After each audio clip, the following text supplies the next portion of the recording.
Hi, welcome to BrickClick. Today I want to talk to you about the Orchid for the Botanical Collection by Lego.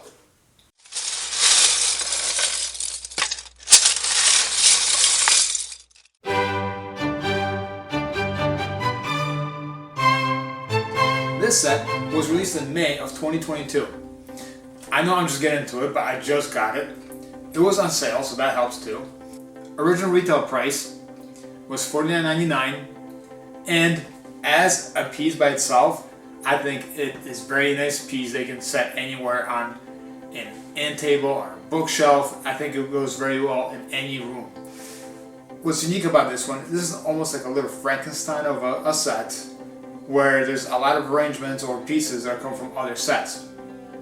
So for example, these roots right here are sticking out. These are dinosaur tails. The pot, that is a modified version of the, I believe, Harry Potter tower. It's listed in here. There are 6 fully developed flowers on this, and a few of these little growing, just blooming flowers. These little guys, if you did not know or did not notice, these are heads of the Demogorgons from the Stranger Things set.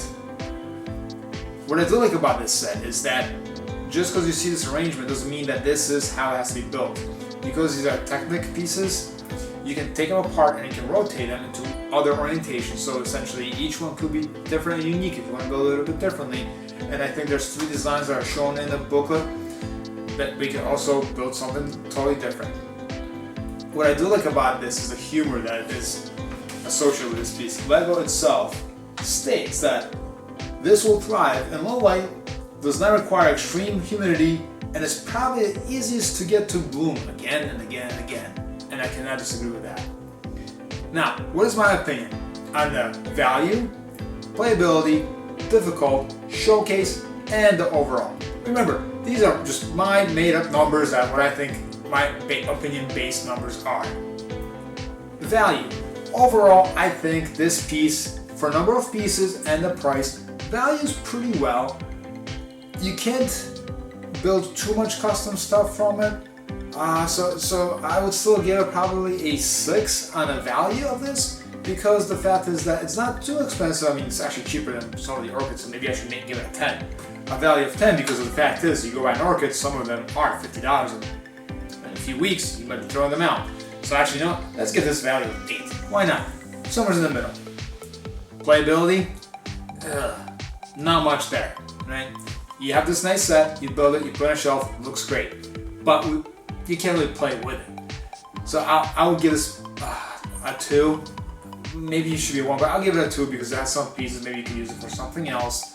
But as the playability goes for this set, I definitely don't give it a high score. It is a 2. There's no minifigures in it. It is a display piece, and you're not going to be playing with it. If you want to take it apart and use these pieces on something else in your other builds, then that's fine. But if you want it as is, no one's going to be playing with it. But it does look great anywhere you put it in the house. Showcase. This one, I'm going to give it a 9. It's a very nice set to sit on a shelf. It blends in with if you have other plants in the house. People come in, they comment on it. It's a very nice looking set to have somewhere on display, whether it's in your office, in your kitchen, or in the living room. I think it looks great. If you look at it, it has 6 full-grown flowers, and there's a few more coming on the way. But guess what? They will never die. They will always be there. Doesn't matter how much you neglect this plant. It's not going away anywhere at all anytime soon. If somebody likes flowers and they're not even into Legos that much, they might appreciate this as well, because the fact is that it's a flower set. They're not going to play with it. They're just going to build it and put it on the shelf. Difficulty. The difficulty of this, I'm going to give it a 6. It wasn't too difficult, but obviously Lego recommends 18 and up for this set. It took me about 90 minutes to build, and this was at a leisurely pace. I wasn't racing, I was just doing it, kind of watching TV, I think, at the same time as I was building this. So obviously it took me a little bit longer than probably if I just focused on that. And I'll give it a 6. It's not too difficult. The most challenging part was putting the pot together, because there's some rotating pieces you need to align. If you don't, you might have a hard time putting these sides on here. But it's not a complicated set. I think anybody probably 10 and up could probably manage this just fine. Total. What do I think as a total for this? If you're not looking to give this to somebody as a gift so they can play with it, I think I'll give it like a 6. I think this deserves a 6. Again, it's probably because it's for somebody who A, likes flowers, B, is not going to play with it. You're not going to give this to a child. Maybe that's why it's 18 and up, because it's somebody who appreciates flowers is going to appreciate this for what it is, not as a toy. If you found this video to be useful, interesting, or helpful, then hit that like button, maybe the subscribe button as well, and always come back to see more videos. Thanks for watching.